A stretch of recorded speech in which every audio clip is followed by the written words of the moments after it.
আমাৰ সনাতনী হিন্দু ধৰ্মৰ সংস্কৃতি অনুসৰি প্ৰতিজন হিন্দু মানুহে নিজৰ কিবা এটা কাম কৰিব গ'লে ভগৱানৰ ওচৰত সেৱা লয় আৰু সেই হিচাপে আমাৰ অসমত হাজোৰ মাধৱ মন্দিৰৰ এটা মাহাত্ম্য আছে। মই আগেও বহুবাৰ আহিছোঁ আৰু ইয়াৰ কাৰ্যকৰ্তাসকলৰ পৰা শুনিছোঁ ইয়াত ভোগ দি সেৱা ল'লে মনৰ বাঞ্ছা পূৰণ হয় আৰু ময়ো এটা নতুন কামৰ কাৰণে আহিছোঁ। মোৰ জীৱনৰ দ্বিতীয় ইনিংছ মই আৰম্ভ কৰাৰ কাৰণে যিটো আগবাঢ়িছোঁ যাতে সফলতাৰে মই পাৰ কৰিব পাৰোঁ তাৰ কাৰণে ভগৱানৰ ওচৰত আশীৰ্বাদ লোৱাৰ কাৰণে মই ইয়াত আহিছোঁ। আপুনি ইতিমধ্যে সংবাদ মাধ্যম ঘোষণা কৰিছে বিজেপি আনুষ্ঠানিকভাৱে আপুনি ত্যাগ কৰিব। কেতিয়া বিজেপিলৈ কেতিয়া আপুনি পদত্যাগ পত্ৰ প্ৰদান কৰিব ৰাজ্যিক নেতৃত্বলৈ? মই তাৰিখটো ঠিক তেনেকুৱা কৰা নাই, অচিৰে কৰিম। যিটোত মই আপোনালোকে জানে মই অসম চৰকাৰৰ অসম বৃক্ষৰোপণ শস্য উন্নয়ন নিগমৰ মই অধ্যক্ষ হৈ আছোঁ। প্ৰথমতে মই সেইটো পৰা মই অব্যাহতি ল'ব লাগিব। সেইটো কালি পৰহিৰ ভিতৰত সেইটো কৰিম। আপুনি ইতিমধ্যে কৈছে আপুনি দ্বিতীয় ইনিংছ খেলিবলৈ আপুনি সাজু হৈছে। গতিকে দ্বিতীয় ইনিংছ আপুনি নিশ্চিতভাৱে কংগ্ৰেছেই হ'ব। যিহেতু আজি ভগৱানৰ ঠাইত উপস্থিত হৈছোঁ, ইয়াত আওপকীয়াকৈ কোৱা কথাটো নহয়।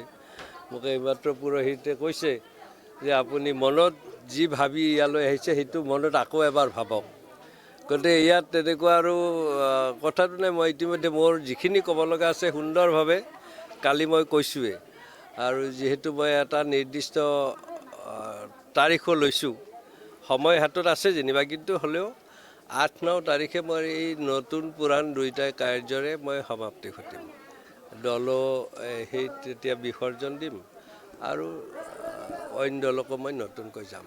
জয়ন্ত মল্লবাবুৱে কৈছে যে আপুনি বিজেপিলৈ নাযায়, তেওঁৰ লগত ভাল সম্পৰ্ক আছে আপোনাৰ। বিজেপি এৰি কংগ্ৰেছৰ লগত ককাই ভাই সম্পৰ্ক আছে বুলি কৈছে আৰু তেওঁৰ অটুট বিশ্বাস যে অশোক শৰ্মাই বিজেপি এৰি নাযায়। তেওঁৰ সেই বিশ্বাসক মই আজি স্বাগতম জনাইছোঁ এই ধৰ্মস্থানৰ পৰা, কিয়নো তেওঁৰ যে মনত সেই ভাৱ উদয় হৈছে সেইটো ভগৱানৰ সুমতি বুলি ভাবিছোঁ। কিয়নো বিগত 3 বছৰত তেওঁ সেই কামটো কিন্তু কৰা নাছিল। তেওঁ যদি মোৰ মধুৰ সম্পৰ্ক বুলি ভাবিলেহেঁতেন, আগতে হয়তো ভবা নাছিল, কালিৰ পৰা ভাবিছে, তাৰ কাৰণে মই স্বাগতম জনাইছোঁ।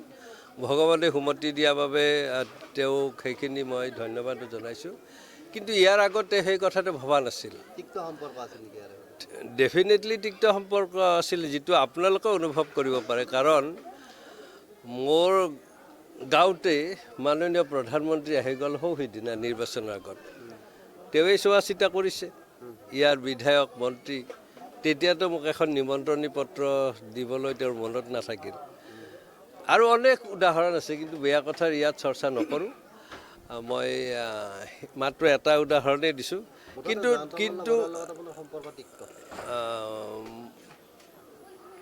তেওঁ কোৱা কাৰণে মই কৈছোঁ, সেইটো একদম গভীৰভাৱে তিক্ততাপূৰ্ণভাৱেই আছিল। কিন্তু তেওঁ কালি তেওঁৰ মুখেৰে সেই কথাখিনি ওলোৱাটো কিন্তু সৰু কথা হোৱা নাই। গতিকে সিমানখিনি ক'ব পৰাটো তেওঁলোকৰ কাৰণে যথেষ্ট আগবাঢ়িছে, তাৰ কাৰণে মই ধন্যবাদ দিছোঁ। যদি তেওঁ ভাবে সম্পৰ্ক মধুৰ কৰিব লাগে, কৰি চলিলে ভাল, সেইটো তেওঁৰ ইচ্ছা। মই এতিয়ালৈ মোৰ ফালৰ পৰা কেতিয়াও তেওঁক বেয়া ব্যৱহাৰ কৰা নাছিলোঁ। আৰু মই বিধায়ক হৈ থাকোঁতে তেওঁ তেতিয়া প্ৰাক্তন বিধায়ক আছিল, কিন্তু এটা নিগমৰ অধ্যক্ষ তেওঁ আছিল। তেতিয়া কিন্তু DC অফিচত মিটিঙতে হওক, অইন ঠাইত মিটিঙতে হওক, তেওঁ সন্মান সুন্দৰভাৱে পাইছিল। কিন্তু তাৰ পৰিপন্থী বিগত 3 বছৰত কৰিছে। গতিকে সেই কথাটো তেওঁৰ ব্যৱহাৰটোৱে, তেওঁ কৰা কামখিনিয়ে মোৰ লগত সম্পৰ্ক কেনেকুৱা সেইটো অসমৰ ৰাইজে ইতিমধ্যে গম পাইছে। কিন্তু মই আৰু এবাৰ কৈছোঁ, ভাল পাইছোঁ তেওঁ যে কালি ৰাইজৰ আগত, মানে আপোনালোকৰ আগত, মানে ৰাইজৰ আগত কৈছে। আৰু মোৰ আৰু এটা ভাল লাগিছে, আমিতো সেইখিনি বিচাৰিছিলোঁ। মইতো টিকট বিচাৰি কেতিয়াও গণ্ডগোল কৰা নাছিলোঁ নহয়। যেতিয়া টিকট দিয়া নাই মই বিৰোধিতা কৰা নাছিলোঁ নহয়। মই এইটোৱে বিচাৰিছিলোঁ, তেওঁ মোক অশোক দা বুলি মাতক। মই গ'লে অকণমান ঠাই উলিয়াই এখন চকী দিয়ক, কিন্তু তেওঁ এখন এখন কৰি যেতিয়া মোৰ চকীবোৰ আঁতৰাই পেলালে, মোৰোতো এটা সহ্যৰ সীমা থাকেতো। ধৈৰ্য ধৰিলেও যেনিবা ভগৱানেও কিন্তু তেতিয়া দোষ মোকে দিব যে তোক ইমান সুযোগ দিছিলোঁ, তই এটা মাত নামাতিলি কিয়, মোক শেষত মোৰ বিচাৰ সুধিব। গতিকে মই সেইকাৰণে যিটো মোৰ ওপৰত অত্যাচাৰ কৰিলে সেই অত্যাচাৰৰ মই আজি মুকলিভাৱে ৰাইজক জনাইছোঁ। এতিয়াৰ বিজেপি জ্যেষ্ঠজনক সন্মান দিব নাজানে নেকি? নাই, এতিয়াৰ বিজেপি তেতিয়াৰ বিজেপিৰ বুলি কথা নাই। কথাটো হ'ল নেতৃত্ব। কথাটো হ'ল নেতৃত্ব। বিজেপি আগে 1980 চনৰ 6 এপ্ৰিলত যি বিজেপি হৈছিল, বিজেপিতো ভাৰতীয় জনতা পাৰ্টি, তাৰতো সাল সলনি হোৱা নাই, সেইটো ঠিকেই আছে। কিন্তু নেতৃত্ব সলনি হোৱাৰ লগে লগে মানুহৰ মতৰ পৰিৱৰ্তন, মনৰ পৰিৱৰ্তন আৰু নীতিৰো পৰিৱৰ্তন হয়। আমি কৈছোঁ যে আমি ভাৰতীয় জনতা পাৰ্টিৰ পঞ্চনিষ্ঠাত আদৰ্শৰ প্ৰতি নিজকে সমৰ্পিত কৰি আহিছিলোঁ আৰু সেই কথাটোৰে আমি জীৱন অতিবাহিত কৰিছোঁ। নিজক চলাই নিয়াৰ পদ্ধতি আমি আঁকোৱালি লৈছোঁ। কিন্তু আজি যি পঞ্চনিষ্ঠা, এই পঞ্চনিষ্ঠাৰ গণতন্ত্ৰ নাই। মানে কথা কোৱাৰ যিটো অধিকাৰ আছিল সেইটো নোহোৱা হৈছে। কোনোবাই কিবা এটা কথা ক'লেই চৌকছ দিয়ে, সেইটো গণতন্ত্ৰক হত্যা কৰা বুলি কয়। বিজেপিৰ আন এটা প্ৰধান পঞ্চনিষ্ঠাৰ সৰ্বধৰ্ম সমভাৱ। 2021 আগলৈ ইয়াৰ ভেদাভেদ নাছিল, কিন্তু এওঁলোক যেতিয়া নেতৃত্বত আহিল তেতিয়া কিন্তু অসমখনত হিন্দু মুছলমানৰ ভাগ ভাগ কৰি তেওঁলোক মানে কাক ক'ব বিচাৰিছে?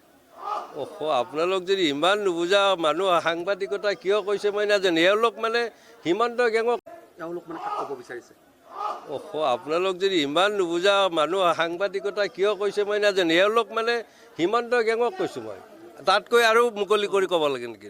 মই হিমন্ত গেঙৰ কথা কৈছোঁ যে তেওঁলোকে যেতিয়া দায়িত্ব লৈছে তেতিয়াৰ পৰাহে আজিৰ তাৰিখত চাওক, অসমৰ বাহিৰত গৈ যেতিয়া তাৰ ভাষণ দিয়ে উগ্ৰ হিন্দুত্ববাদৰ ভাষণ দিয়ে, কিন্তু ইয়াত এতিয়া ছেকুলাৰ ভাষণ দিব আৰম্ভ কৰিছে। কাৰণ লোকসভাত মুছলমানে ভোট দিয়া নাই বুলি কেইদিনমান কৈছিল। আৰু কিয় ভোট দিব, তেওঁলোক স্বাভিমানী নহয় নেকি?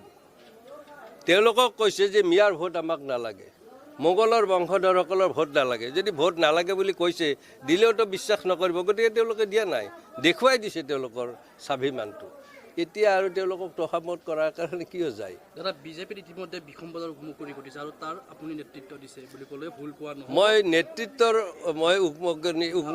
বিসম্বাদৰ উপনিক মই নেতৃত্ব দিয়া নাই। আপুনি আৰম্ভণি হয় কৰিছে, হয়, নিশ্চিতভাৱে যেতিয়া আপুনি নেতৃত্বৰ বিৰুদ্ধে আপুনি মাত মাতিছিল, নিশ্চয় আপুনি নিশ্চয়। ঘোষণা কৰিছে, দল ত্যাগ কৰাৰ কথা পৰ্যন্ত আপুনি ঘোষণা কৰিছে। মুখ্যমন্ত্ৰী হিমন্ত বিশ্ব শৰ্মাই হওক বা যিসকল নেতৃত্বত আছে, ৰাজ্যিক বিজেপি সভাপতি ভৱেশ কলিতাই হওক, আপোনাৰ লগত যোগাযোগ কৰিছে নেকি বা দল ত্যাগ নকৰিবলৈ আপোনাক আহ্বান জনাইছিল বা জনাইছে নেকি? মই সেইকাৰণে নেতৃত্ব এওঁলোক বুলি কৈছোঁ, নাম ধৰিব খোজা নাই। এওঁলোকে এতিয়া সিমানটো এওঁলোকৰ মনত সুমতি নাই। সেইকাৰণে কিছুদিন আগত কৈছিল কোনোবা অসন্তুষ্ট যদি কৰ্মী আছে তেওঁলোক যাব পাৰে, দলৰ দুৱাৰ খোলা আছে। কিন্তু দেখিলে যেতিয়া এইটো ৰিপাৰকেশ্যন হ'ল, জনসাধাৰণে কৰ্মীয়ে বেয়া পাইছে, তেতিয়া আৰু ক'লে যে অসন্তুষ্ট কৰ্মীক আমি সন্তুষ্ট কৰাৰ ব্যৱস্থা কৰি আছোঁ। কিন্তু মই এই অসন্তুষ্টিটো ৰাজহুৱা এইকাৰণে কৰিছোঁ যে মই বলি হওঁ, মোৰ পাছত যাতে কোনো এজন কৰ্মীয়ে এনেকুৱা অপমান বোধ কৰিব নালাগে। মই আজি বিজেপিৰ জয় মই অৱস্থাত বিজেপি ত্যাগ কৰিব ওলাইছোঁ। মই আজি এটা চেয়াৰমেন, এটা নিগমৰ অধ্যক্ষ, সেইটোও বিসৰ্জন দিব ওলাইছোঁ। মই পোৱাৰ কাৰণে কংগ্ৰেছত যোৱাৰ কথাটো ভবা নাই। মই এওঁলোকক এইকাৰণে এটা শিক্ষা দিব বিচাৰিছোঁ যে মোৰ দৰে যি হেজাৰ কৰ্মী আছে তেওঁলোক যদি যায় দলটোৰ ক্ষতি হ'ব। তেওঁলোকে অন্ততঃ সন্মানটো দিয়ক। মোৰ ক্ষেত্ৰত যি কৰিলে সেইটো কথা মই এৰিছোঁ। মই যিহেতু অইন দলত যাম বুলি কৈছোঁ, গতিকে মই সেইটো এৰিছোঁ। কিন্তু এই হেজাৰ কৰ্মীক যেতিয়া অপমান কৰা বুলি অনুভৱ কৰি তেওঁলোকে ওলাই যাব, তেতিয়া কিন্তু বিজেপিৰ ক্ষতি আছে। আপোনাৰ লগতে আপোনাৰ বহু জ্যেষ্ঠ নেতা বিজেপিত অসন্তুষ্ট হৈছে, ৰাজেন গোহাঁইকে আদি কৰি, ৰমেন ডেকাকে আদি কৰি, যিসকল পুৰণি আপোনালোকৰ সেই সময়ৰ নেতৃত্ব আছিল বা সেই সময়ত বিজেপি নিষ্ঠা সহকাৰে বিজেপি কৰিছিল, তেওঁলোকৰ ক্ষেত্ৰত বা তেওঁলোকৰ সৈতে আপোনাৰ যোগাযোগ হৈছে নেকি বা তেওঁলোকৰ দল ত্যাগ কৰাৰ সম্ভাৱনা আছে নেকি? মই কোনো এজন ব্যক্তিকে দল ত্যাগ কৰাৰ কাৰণে আহ্বান জনোৱা নাই। কাৰণ এই দল ত্যাগ কৰাটো কিমান যন্ত্ৰণাময় সেই কথাটো মই বুজি পাইছোঁ। কৰিব পাৰে, কাৰণ মোৰ দৰে কঠোৰ সিদ্ধান্ত বা যন্ত্ৰণা বুকুত লৈ এটা পদক্ষেপ লোৱাৰ বয়সো থাকিব লাগিব। সেইটোতো আৰু সকলোৰে ক্ষেত্ৰত সম্ভৱ নহয়। গতিকে মই ইয়াৰ পৰাই দাদালৈ এটা প্ৰণাম জনাইছোঁ। গতিকে আপোনালোকে সেই কথাটো নিশ্চিত হওক, দল ত্যাগ নকৰিলেও দলৰ বৃহত্তৰ ক্ষতি হ'ব পাৰে যদিহে পুৰণা কাৰ্যকৰ্তা বা জ্যেষ্ঠ কাৰ্যকৰ্তাখিনি অসন্তুষ্ট হয়।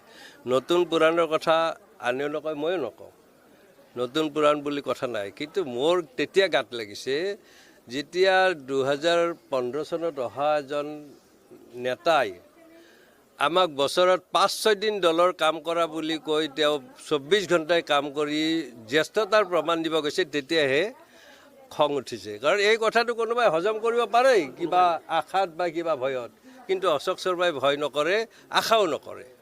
কাৰণ তেওঁলোক যেতিয়া আহিছে তেতিয়া তেওঁলোকৰ বৃহৎ অৰ্থনৈতিক সাম্ৰাজ্যখনৰ সুৰক্ষাৰ কাৰণেহে বিজেপিত আহিছিল। আৰু আমি বিজেপিয়ে তেওঁলোক নাহওঁতে চৰকাৰ গঠন কৰিবলৈ প্ৰস্তুতি সম্পূৰ্ণ কৰিছিলোঁ। আপোনালোকে জানে 2016 চনত আমি চৰকাৰ গঠন কৰিছোঁ, কিন্তু 15 চনৰ পৰা আপোনালোকে অসমত বিজেপিৰ প্ৰতি কেনেকুৱা এটা পৰিৱেশ আহিছিল। নলবাৰীত স্মৃতি ইৰাণীক আনি মই যেতিয়া জিলাৰ সভাপতি মোৰ নেতৃত্বত মিটিং পাতিছিলোঁ, পইচা নাই, মানুহক আহিব হাক দিওঁ যে আপোনালোক হ'ব ইমানটোৱে নালাগে, কিন্তু আমি গোটেই নলবাৰীত ঠাই নোহোৱা হৈছিল, ইমান মানুহৰ উৎসাহ আছিল। গতিকে সেইখন মিটিং আমি চৰকাৰ অহাৰ আগতে কৰিব পাৰিছিলোঁ, আজি নোৱাৰিলোহেঁতেন নেকি। কিন্তু আজি এগৰাকী ব্যক্তিকে প্ৰধানমন্ত্ৰীৰ সকলো কাৰ্যসূচী চলাব দিছে, এজন ব্যক্তিকে 3-4টা লোকসভা সমষ্টিত লজিষ্টিক্স ছাপৰ্ট দিয়াৰ কাৰণে ব্যৱস্থা কৰিছে। গতিকে এইবিলাকো বহুত কথা আহি পৰে। গতিকে এই কথা বাৰ্তাবিলাকে যাতে দলটোক আৰু ক্ষতি নকৰে, সেইকাৰণে মই এই চূড়ান্ত সিদ্ধান্ত লৈছোঁ বা অতি কঠোৰ সিদ্ধান্ত লৈছোঁ, যাতে পৰৱৰ্তী সময়ত নেতৃত্বৰো সুমতি আহক আৰু আমাৰ পুৰণা কৰ্মীখিনি, মোৰ বলিদানে পুৰণা কৰ্মীখিনিৰ যাতে এটা স্বাভাৱিক জীৱন যাপন আনে, তাৰ কাৰণে ভগৱানৰ ওচৰত মই প্ৰাৰ্থনা জনাইছোঁ। সাম্প্ৰতিক সময়ত পুৰণি যিখিনি বিজেপি সেইখিনিক এলাগী যথেষ্ট মানুহক, আমাৰ কৰ্মীক এলাগী কৰিছে। ইয়াৰ প্ৰধান কাৰণটোৱে হ'ল আমাৰ লগত তেওঁলোকৰ নীতি নিমিলে। কাৰণ আমি গণতন্ত্ৰত বিশ্বাসী, ভাৰতীয় জনতা পাৰ্টীৰ যি পঞ্চনিষ্ঠা আছে, এই পঞ্চনিষ্ঠাৰ প্ৰতিটোকে আমি হৃদয়ংগম কৰি তাক জীৱনত ফলৱতী কৰাৰ চেষ্টা কৰোঁ। কিন্তু আজি গণতন্ত্ৰৰ হত্যা কৰা হৈছে, আজি ধৰ্ম সমভাৱৰ বিলোপ ঘটোৱা হৈছে, আজি প্ৰমূল্য ভিত্তিক ৰাজনীতি যি বুজি পায়, সেই প্ৰমূল্য ভিত্তিক ৰাজনীতিক বৃদ্ধাংগুষ্ঠা দেখুৱাই তেওঁলোকে দুৰ্নীতিৰ পাহাৰ কৰিছে। আজি মোৰ এজন জ্যেষ্ঠ কাৰ্যকৰ্তাক বা মোৰ চৰকাৰখনৰ এজন কৰ্মীক যেতিয়া টকা খোৱা বুলি কয়, তেতিয়া মনটো আমাৰ দুখ লাগে। কিন্তু এনেকুৱা পৰিৱেশ ক'লে, এনেকুৱা কথা ক'লে আমাৰ কিছুমান আৰু চোৱা চেলেকা আছে, তেওঁলোকে আৰু মোকেই দোষ দিব, মোকেই আৰু কিছু বদনাম দিয়াৰ চেষ্টা কৰিব। কিন্তু মই সেইসকলক এটা আহ্বান জনাব খুজিছোঁ, কাৰোবাৰ যদি মই যেনেদৰে আজি চৰকাৰখনৰ 3 বছৰ হ'ল মোৰ অসন্তুষ্টি প্ৰকাশ কৰিছোঁ, তেওঁলোকে তেতিয়া সেই সময়ত কিয় নোৱাৰিলে? আজি কোনোবাই 10 বছৰ পিছত, কোনোবাই 5 বছৰ পিছত, কোনোবাই 3 বছৰ পিছত কিয় কয়? কাৰেণ্ট অৱস্থাত কওক, মই যদি বেয়া কৰিছোঁ মোৰ তেওঁলোকে যি শাস্তি দিয়ে দিয়ক। কিন্তু মইতো মোৰ এই 3 বছৰত হোৱা অন্যায়ৰ প্ৰতি সুবিচাৰ বিচাৰি মই পত্ৰ প্ৰেৰণ কৰা 2 মাহ পাৰ হৈ গ'ল, তেওঁলোকেতো একো কৰা নাই। গতিকে এই সকলোবিলাকৰ অৱসান হওক, প্ৰভু মাধৱে সকলোকে সুমতি দিয়ক, তাকেই মই কামনা কৰি আপোনালোকৰ পৰা বিদায় লৈছোঁ। আপুনি RSSৰ সৈতে জড়িত হৈ আছিলে, গতিকে এতিয়া নতুন জীৱন মই এতিয়া আৰু এইবিলাক কথা আৰু নাপাতো। আপোনাৰ লগত যেতিয়া পিছত মই সময় পাম তেতিয়া কথা পাতিম।